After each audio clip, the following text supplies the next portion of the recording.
Okay, thanks so much. Okay. What I typically do is do like a walkthrough around the perimeter and do some checks. The normal things I see are issues with east troughs and downspouts, window screens, maintenance items. The worst cases, we're seeing some issues with steps and handrails. Gotcha. Those would be the main things to watch out for in the general maintenance things. Okay. But why don't we do a walkthrough of the perimeter? Sure, yeah, let's go for that. Spot out any issues. Yeah. It's unlikely that we'll spot anything that will hold up the licensing unless it's something major health and safety related. Sure. But you know, just general things I'll point out as I go. See that nail sticking out about ½ an inch? That's the big nail that goes from the front of the eaves trough all the way into the fascia. It's a very long nail, like that long. Okay. So with that in mind, as it fills, it gets heavy and it'll start to pull away from the fascia. So, you know, on the ends and stuff, a maintenance item would be, you know, every once in a while to tack those nails back on to secure it. Because that means that you have about ½ an inch of flex. As it gets heavier, it'll pull out that much more and more and more. And if it's a long enough trough, that could cause it to fail. Sure. So that's an item. Also, you don't have any issue with this too, but if you look at the joint between the back of the trough and the fascia being the board, the white aluminum skinned board, and then the trough. If you see any daylight coming between that joint, so between the brown and the white, let's say, daylight would mean that gap has now occurred at the back of the trough. And now there's not a comprehensive seal along the back of the trough, so leakage is going to happen down the back, off the fascia, and your trough isn't going to work as effectively as it should. So make sure it's all secured. So as you push that back, you want to close the gap at the back of the trough. This one isn't to that extent yet. Okay. So like, it's a common thing to see, like here's the wall, and here's the trough, like this. And this is the back of the trough. As it pulls, it'll go like this. And the indicator that you have a gap is that there'll be daylight coming through. And then if you have daylight coming through this way, you'll also have moisture and rain coming through. And that'll be what would then cause a drippage to occur along the back of the trough and not go into the trough and out your downspouts and leave where it's supposed to. Right? So my understanding is that, so this is like, for now it's fine, like you that's what you're saying, but in the future, if it goes like with the sunlight coming through the gap. If you do a walkthrough and you check the back of your troughs, you shouldn't see any daylight behind it. It's a quick check to make sure that you're handling the runoff, getting it from the roof effectively into the trough and out. Right? Okay, we'll keep that in mind. So I mean, that's a torn screen. That's a very minor thing. That's an easy thing to fix. But it looks like some of that stone and debris could be removed. Another thing we're seeing a lot of is see how that's starting to flake. The paint itself is a weather resistant material that will prevent the wood from rotting. So on these older style windows, it's a maintenance item every once in a while to scrape off the flaky paint. If you can, bring it back to bare wood and then retreat it with an appropriate exterior grade finish. You know, and then you'll get many more years out of it. Left in this condition, you'll start to see the wood starting to go bad, and then it'll expedite the failure of the window. So every so many years, if you have wood windows, you have to take a look at them and make sure that paint is comprehensive in its sealing, so that there's no ability for moisture to penetrate the wood. Got you. Yeah. Normally I wouldn't give people all this detail, but you seemed interested. I'm going to give it to you. Okay, thanks so much, Jay. No problem. But would I be receiving a list of what I'm required to do after that? There's no formal report that I would provide. What we've been doing is making a short list and then kind of letting you take a photograph of it. If there is anything formal that comes from the city, it would be from licensing. We're only here to be part of the inspection to verify what's happening on site and make sure it's compliant with the building department standards. Gotcha. Any of the documents incoming and outgoing are all handled by licensing. So you can check in with them. 311 can connect you. And that's I can talk to Kayla after if anything like right here. I would say you could talk to Kayla. She might have a contact in building or in licensing, or you could contact 311 if that's something that you'd like to gain some information on. It looks like these are set in staging to go, right? It's gonna be go like on the day of collection. Looks like your roof is good. You want to watch, typically, especially on lower slope roofs like this, water tends to sit on them more so you want to make sure that they're not curling. You're all set on that. That's looking fine. If you look, see in the upper roof right there, if you stand right where I'm, you can look down the length of it. You see that? You can see the fascia has a little molding on the end like this, and that catches the soffit material. It provides a ledge for it to sit in. Okay. So what's happened is now that fascia looks like it's not really catching. Maybe the soffit pieces are a little too short and they have a little bit of flex in their spacing. Right. And what's happening is you can see the edge of the soffit. Sometimes what happens is wind will get behind that and pull it down, or squirrels or birds will nest behind that because they have opportunity to get in there for shelter. Yeah. So one thing while you're up on the roof, taking care of those other maintenance items, I would definitely push that back, re-secure the fascia to the finish, the aluminum fascia, to the board fascia beyond it. Okay. And then make sure that lip that comes down and across is picking up all of those soffit pieces. Gotcha. That way there's no opportunity for pests or wind to pull it down. Right, especially animals are going to get in there. Yes, you don't want that, right? Right. And see on the downspout coming immediately in front of us, Yeah. there's another nail that's sticking out. See that one? It's such a short one. length, you probably wouldn't see it falling away, but there's only 3 nails on there and one of them's completely gone, right? So that would be an item to tap back in, and if it's not secure on it, I think I just seen a bird come out of there now, right? Yeah. So you can see where that goes, right? Right, yeah. So with that in mind, maybe you might have to add an extra nail in there just to make sure, because that one's hole might have, enlarged in the process and it's not able to hold that anymore. Okay. So, you can pull it out, insert a dowel with some glue, hammer it in and snap it off, and then let it dry and then hammer in a new nail. Or you can just kind of move down a little bit and put in a new one and hope that the combo of the two will hold it. Got you. Yeah, I'll get that done. Yeah. On the small downspout that's coming across there, what I would do is it's taking all the water from that little half of that roof or that perimeter drainage there. Yeah. And it's just shooting it right onto your area of flashing. Oh, So that is the weakest point in the roof, would be at the transition. Right. And all that water is coming right to that joint. So if a very minimum, I would get a small elbow to come out and wash it down the asphalt shingles. Right. But I wouldn't even do that. I would go one step further, and I would get another piece of downpipe and lay it across the shingles. That way, and into this trough. The water from that roof goes from a trough to a downspout to another trough that's horizontally declining, to another trough, and then down your other downspout, and then out wherever you can put it, and then it's not touching any asphalt shingle. It shouldn't, because that'll encourage the deterioration of the roof. Awesome. Yeah, thank you, sir. Yeah. These sort of situations with extensions, it's good that that's away from your foundations. If I was looking at doing that, I might bring it more out away from where your piers are on the posts for your deck. Right. Because if this was washing out to here, it wouldn't be that bad in terms of how it would impact the posts. But if you can look, like wood, even this pressure treated wood, that's eventually going to rot off. Right. So the more moisture you can get away from anything below the ground, the better. Gotcha. Yeah. And none of these are things that would hold you up for licensing. I've been doing this for 5-6 years, so these are the common things I see, and unfortunately I see them when they've gone too far. A downpipe that's washing down a wall for 10 years and it's causing brick failure. For sure, it's easier to maintain them well right now as than worsening off after. Small things can cause big damage. Right. Yeah. Sorry for that. This as well too, but you might find that as it's going up, it might be difficult to handle that. Right. But like if it was a substantial amount of water, that's very close to this corner. Right. So the farther you can get it out, the better, right? If you can get it out to the rear yard, all the better. Right. Yeah, I think it's make it longer downspout, so that will. And what I would do is, in order to accommodate the rise there, I would try to pick it up.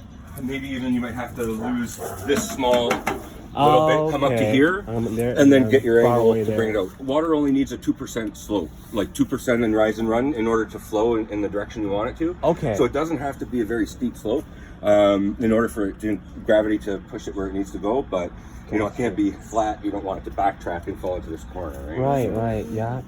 Your windows look good. That if I was being very nitpicky, it looks like the material on that is ripened and could be replaced, but you don't have any holes in it, so it's not effective in any way. But if you find that you're replacing 1 or 2 screens, if I was looking at this, I'd probably replace that one as well too, just so that you can bring that up to date, because there's only one poke away from having a big tear in it. It loses its flexibility. Okay. And it becomes rigid, and then it'll from the UV rays and all that. So you can see once it kind of gets that mottled look to it, you know, it's only a matter of time before it fails and you get a rip. But that I would only worry about that when you got the rip, or if you're replacing other ones, then you want to kind of do a wraparound and make sure everything's good. Okay, I'll keep an eye on that. Yeah. Yeah. Okay. But you know what? So far, when we head to the front, I'll take another look. Oh, it's careful. Yeah. I didn't see I grabbed my pocket. I'll take another look at this corner here. But Sure. Yeah. everything I'm seeing is really good. Okay.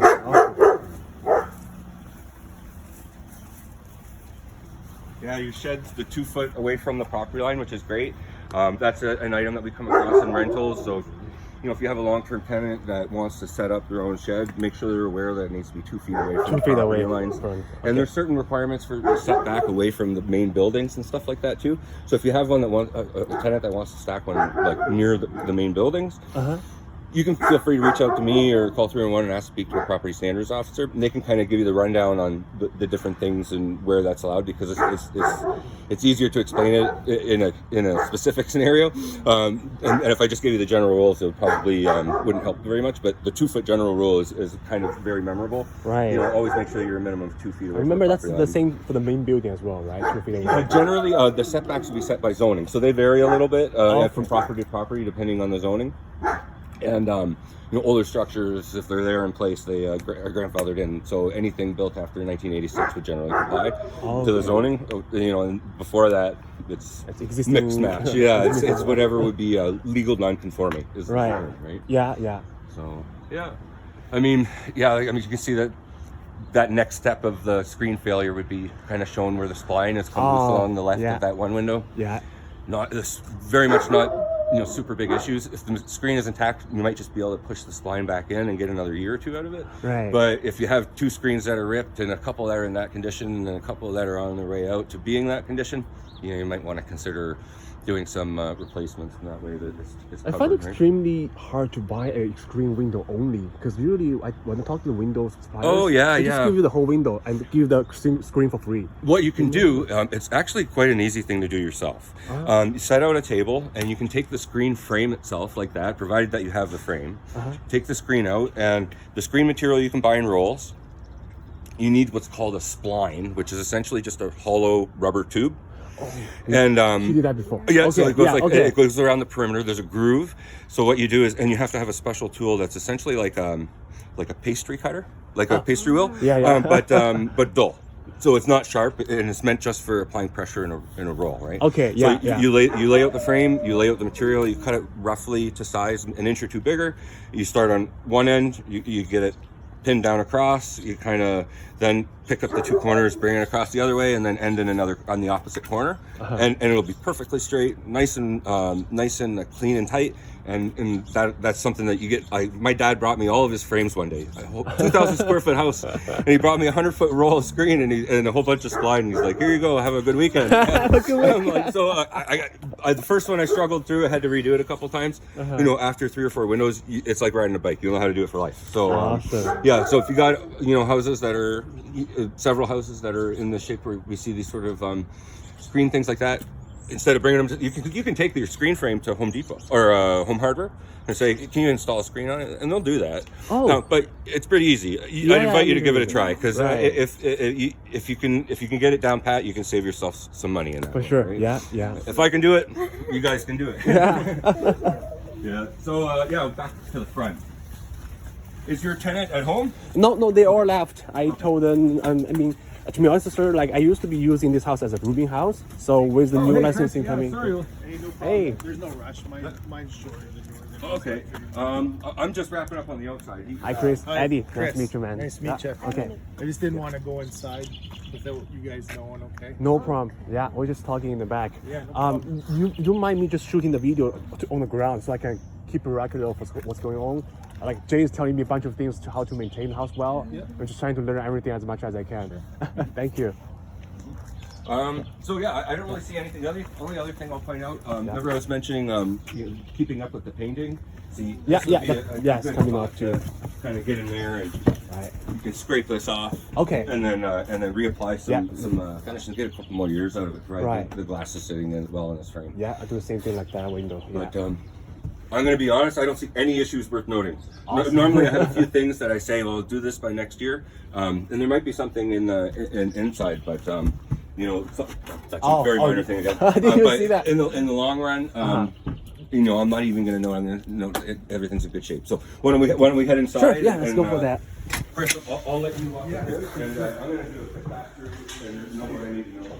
I'll double back. Do you know what year the home was built, roughly? 1940s, I remember. Okay, Yeah, recent. yeah. It's been too long, man. Couldn't remember exactly. How many bedrooms on this level? 2 bedrooms. 2 bedrooms? Yeah, And how many bedrooms upstairs? 2 as well. Yeah.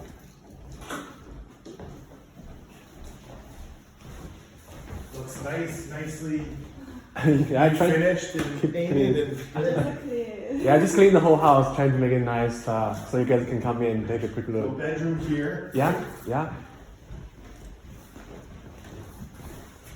So this, Too far away from the yeah, it's got to be. So we don't recommend within a foot of the corner, A foot of the corner. and it's Okay. got to be no more than 12 inches from the ceiling. So Okay. best place to mount this would be on the ceiling. Okay, so we're All gonna have to right. get that remounted. Sure. Would you be able to do that today? Yeah, I have tools upstairs. There's nobody living here right now. Right? No. Okay. Okay. Yeah. So this is combo smoke seal. Yeah, correct? yeah. It's Good. from the Costco. Yeah. Good.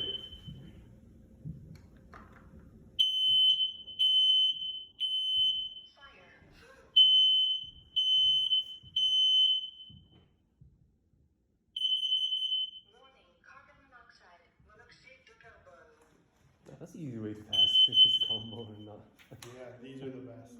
Yeah. Well, in my opinion, you got a combo unit, sealed battery, Oh. 10-year battery. So, Yeah. but these do not last forever. Okay, so one of the things that I'm checking for is a manufacture date. Okay. So 10 years or so manufacture date January that's the 2nd, date. 2019. So Okay. by 2029, you should be changing this. Okay. Okay.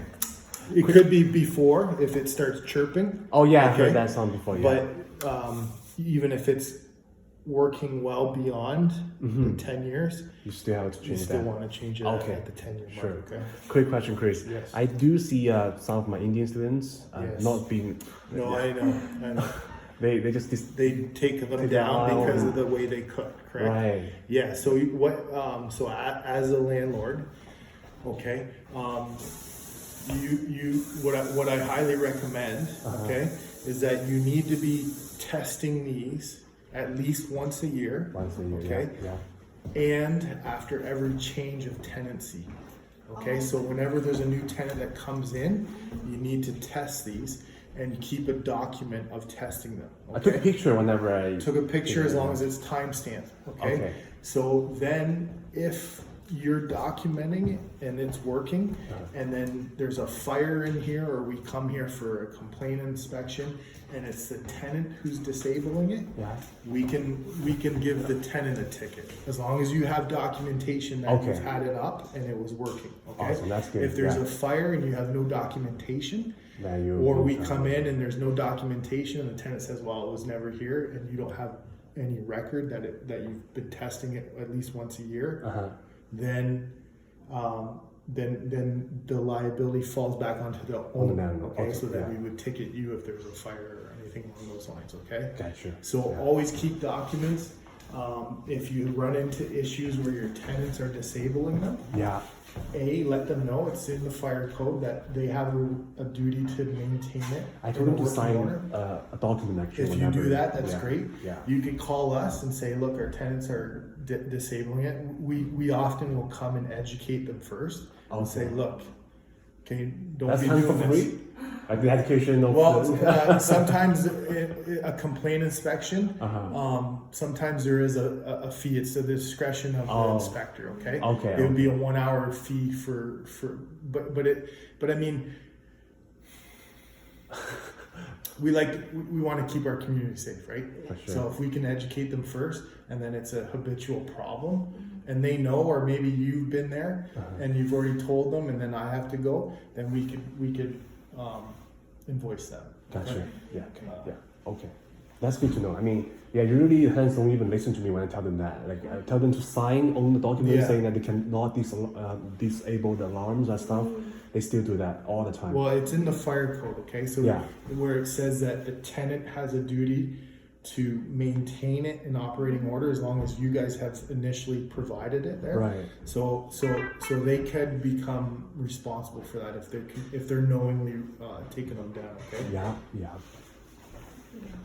Expensive, $50 per alarm. Like that one guy like permanently disabled that thing with this here. Yeah. It just.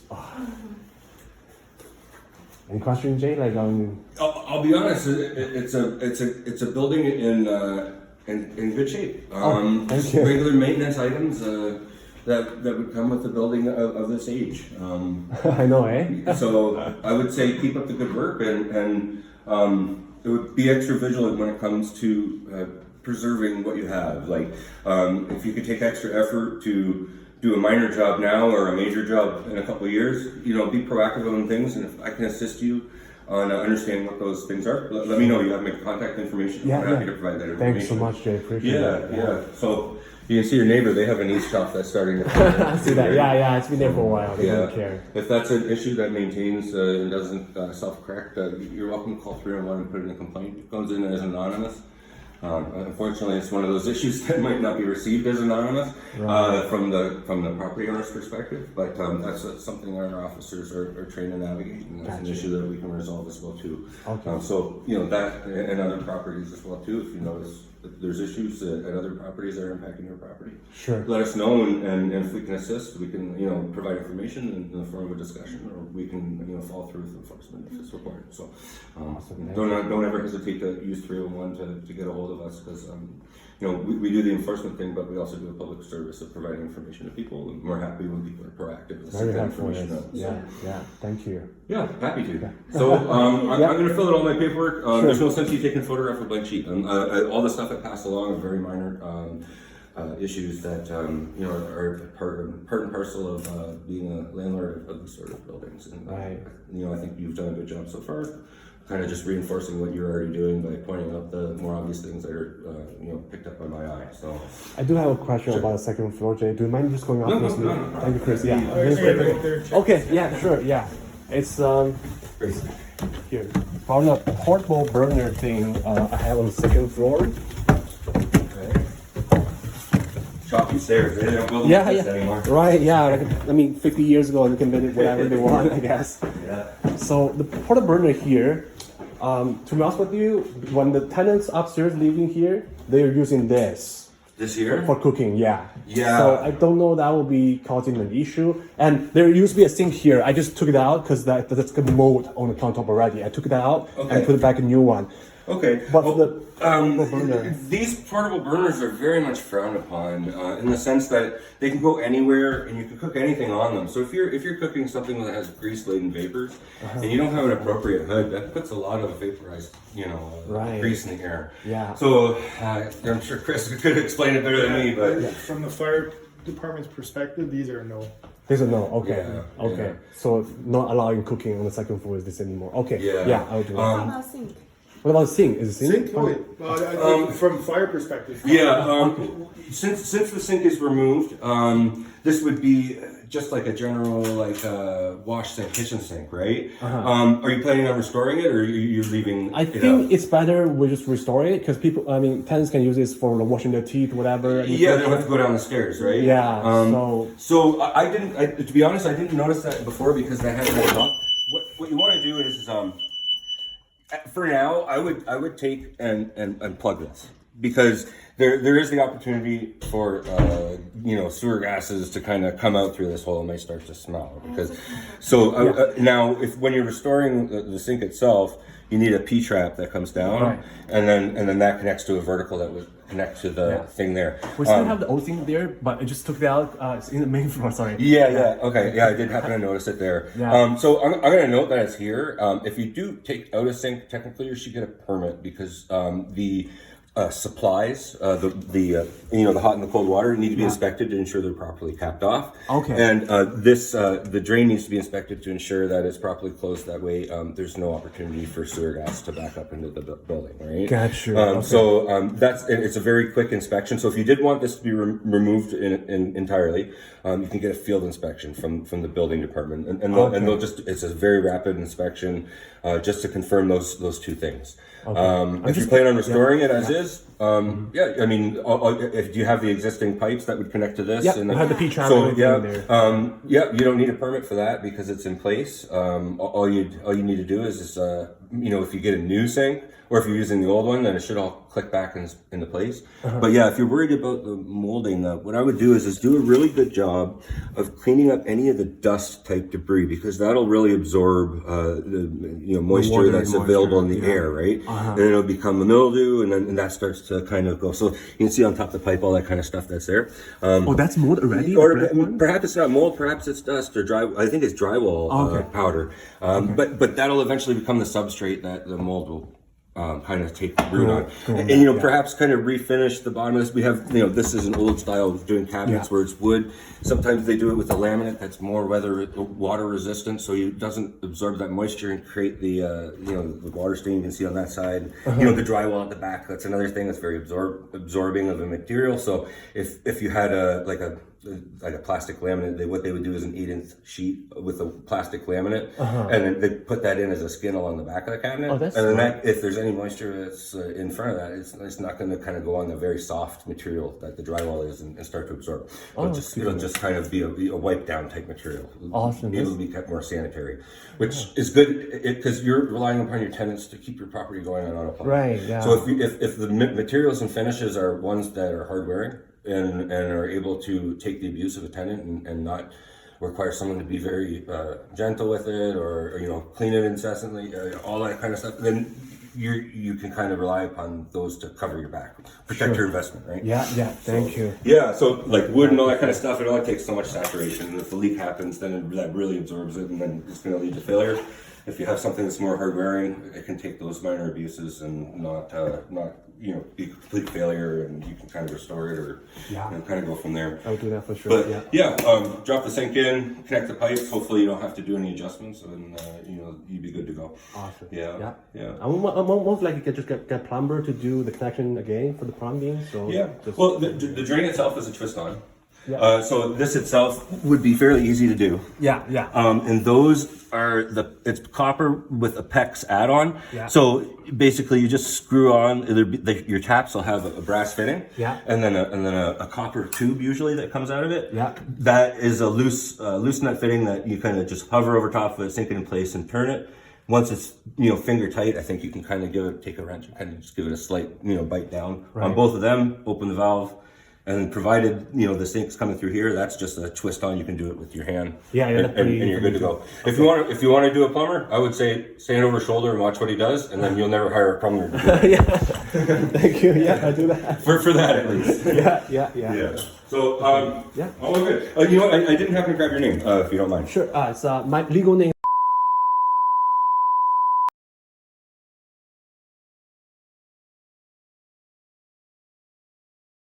Okay. Can I take a picture of that after? Yeah, I mean, what's the plan? You know what? I'll invite you to take a picture of it, because these are the general maintenance items that we watch for in any property standards inspection. I think it's the same thing we see on the RRL website, right? Yes, I was going to say it's available online. If you're connected to that, you wouldn't need that. Okay. But, take a look at your own properties with this as a guideline, and that's all I'm doing. Okay. Okay. But yeah, if you want a picture, you're welcome to. I think I got it. Don't worry. Okay. And I'll invite you to, again, you got my contact information? Yeah. If there's any general information I can provide that comes up afterwards, don't hesitate. Let me know. And sometimes it might take me a couple of days to get back to you, but I'm happy to provide that. Thanks so much, James. So, but nothing else for me here. Okay. Chris, are you good to go? Or? Do you have a carbon monoxide on this level?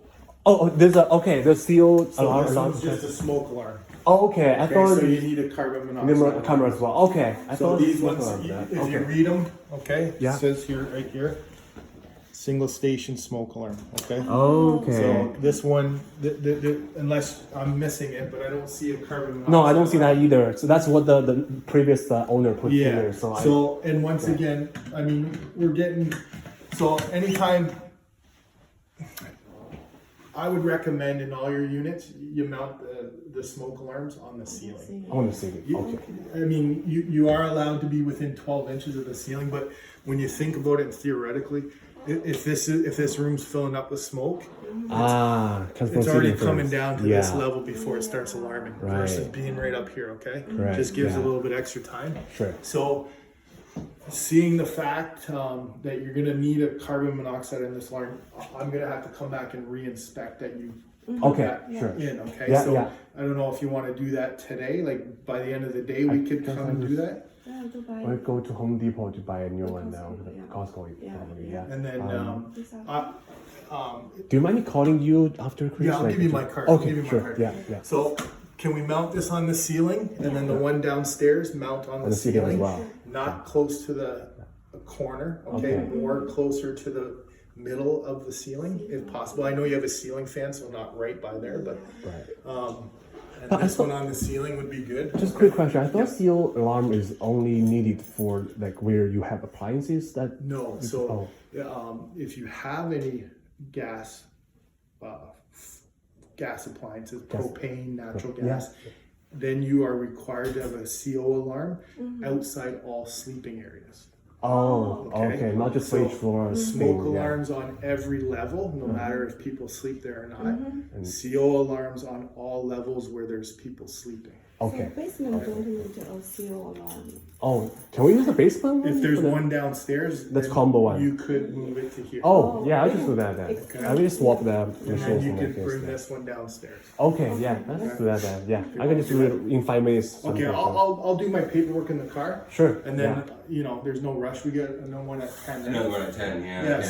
So I'll wait for you to do it, and then I'll just peek my head in, and we're good. Okay. Thanks so And much. just for your information, this one is replaced by 2026. Okay. 2026. Okay. Sometimes they have stickers on it. Okay. Okay. Yeah. This I'll keep one's an gonna eye go on down in the basement. in the basement. Okay. The other one's Yeah. gonna come up, okay? Sure. Yeah. Okay. I'm all set, so Thanks I'm so gonna much. head out and Sure. I'll put my notes in the file later today. I'm not sure how quick licensing is working through the final stages of issuance, but I'll get that in by the afternoon. Thanks so much. I really appreciate Yes, thank you very much. Thank It was you. very good to meet you folks. as And well, some too. water in the fridge in case you want some water in the fridge. Like In the fridge on the main? in main, yeah. I will take you up on that. I very much appreciate it. I'm very dry, so Okay, no it's been a problem. busy day. Thanks so Thank much you so much. for telling so much information, man. See you Yeah. at the next one, Jay. Yeah, see you soon, Chris.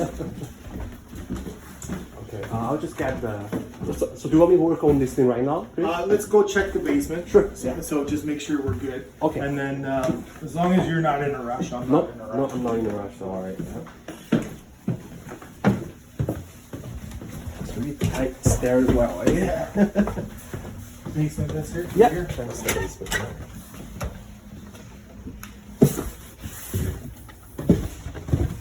It's just for laundry, the basement. Yeah.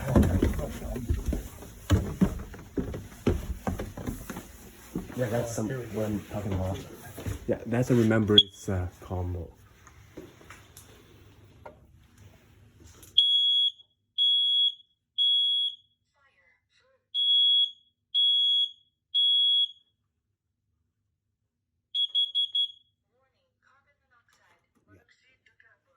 Yes, if you relocate this one upstairs on the second floor, and then bring the smoke alarm down. Okay, yeah. This is good.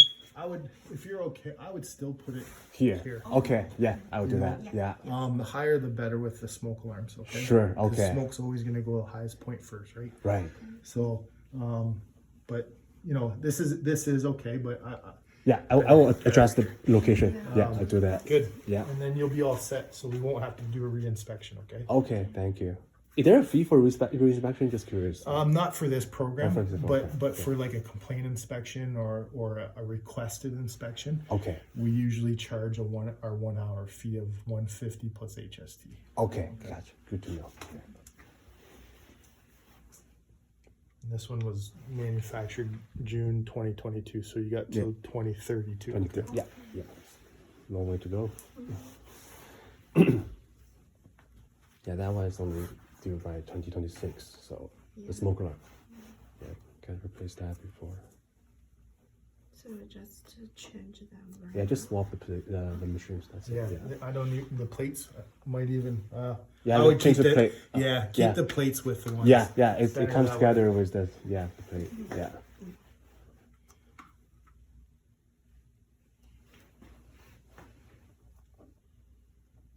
Okay.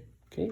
Anything else you track on the basement? No, I mean, when it's a rental unit, I mean, you guys are clearly knowledgeable landlords, but over time, the more I know it's hard sometimes, but the more you have a dialogue with your tenants and they know that you're gonna maybe visit the property, they might take better care of it. What we don't want to see over time is this become a huge storage room by them for like combustibles or bedroom of furniture, because With these realistically in a yeah. home, the two most common places for fires are the kitchens And and basement. then service rooms. Service room. Yeah. Right, so- yeah. So, but everything looks good now. I would just try to keep so say you have a long-term tenant that goes over a year. Yeah. You should still be coming in once a year to test these. Yeah, for Okay. sure. Yeah, Give yeah. them notice, say I want to come check the smoke alarms, test them, document them, you know, do the same thing that we just did now, kind of Sure. walk around. Yeah. But if it's just say your tenant only stays 6 months, you need to Whenever they move out. whenever Yeah, there's a check new in the tenant, you machines got to and- go and test those. Okay. Sure. Yeah. All right. What if they have? I know, like I used to have a long-term tenant, and he likes hoarding a lot Yeah. of things. So we deal with that. You would call us. Okay. Okay. We come out. We do an assessment of the level of hoarding, and then we try and work with them. We can put orders on the property.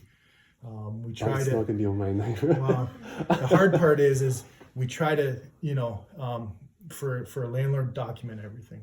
Okay. When in terms of those situations, so we try to go through the building owner first, right? Because you know it's the way it is. But if we know you're doing your due diligence, you're trying, then we can put some of the orders onto the tenant. Okay. Okay. That's Which, good to know. you know, sometimes it might affect the next rental they try to have, but it's a tough situation. That's why it's, you know, you try and get good tenants in there. That, Right. Yeah. But yeah, if there's a hoarding situation, it becomes a fire hazard. If we assess it and it's a fire hazard, we have a little bit more powers that we can enforce on the tenant. I'm working with one right now who's a tenant, okay, in a basement unit, and I keep checking on them once a month, and I've ordered them to, you know, slowly move stuff away from the furnace and the hot water tank, but reach out to us, okay, if Okay. that situation happens. Okay. Sure.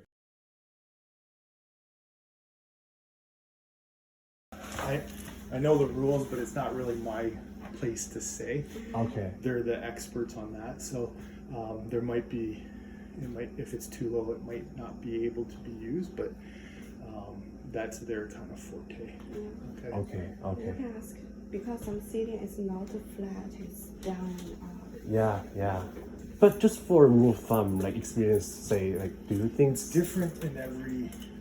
Well, I'd have to see. I don't want to comment. Okay, sure. Yeah. I haven't seen it, so. Right. Yeah. So. Okay. No worries. Reach out to Jay. I will reach out I'll to mention. Jay. We're doing another place. I can mention it to him that you have a question and just, you know, maybe. Yeah. we can call you. I'll call him after and Sure. yeah. Okay. Thanks so I much. do have a question for basement. So if we rent a whole house to a long-term client and they rent the basement out They, like, without sub- that, I know. So how Yeah. can We have seen that before too. Yeah, that's kind of treated on a case-by-case basis, because if you have a lease agreement with that tenant, and hopefully in your lease agreement it stipulates that they're not allowed to sublet it to someone else, that's the best way to catch it once they're in there. It's not really a fire department issue. It could be, depending on how the basement's set up. But that would be, we could if we deem it as an illegal basement unit, then we forward it to the building department. The building department will come over and Yeah. would they help us evict the tenants in the basement? in that case? Eviction is tough for us to do. It's more of the Landlord's responsibility. landlord Gotcha. tenant, which is, I hope they make some LTV, good yeah. changes to that because Yeah. I know it's right Take now. 12 months at least I know, it's Yeah. tough. So, Right. so I would just, in my opinion, have a good lease agreement that states that kind of stuff, that you don't allow that kind of stuff. That's your best defense. You know, just prevention, right? Try to get good tenants that you know that's keep the lines of communication. But just with say, them. Chris, if we like, they still say they eventually still putting tenants in the basement, and then we're still working on the process of evicting tenants in basement, will we be liable for the penalties from the city due to the license thing? Like, because Not really, not that I know of. I'm not aware of the license issues. oh right, yeah, Really, it would be for me. My subject matter expertise is the fire code. fire code, yeah, So okay, if it's sorry not about really that. a fire code issue, Yeah, I will ask Kayla. Kayla is the administrator for Yeah. licensing. Yeah, So, I'll ask her that. okay. So Yeah. if you, I'll just do the smoke alarm right now. yeah, I'll go start my paperwork. Sure. Do you want to get Paul? Thank you very much. I got some already, but thank you guys. I appreciate that. And then I'm just parked over there. Just wave to me when you're done. Sure. I'll come take a quick look and we'll be good. Okay. Okay, thanks so much. Okay, Chris. thank you, Yeah, guys. thank you. Yeah.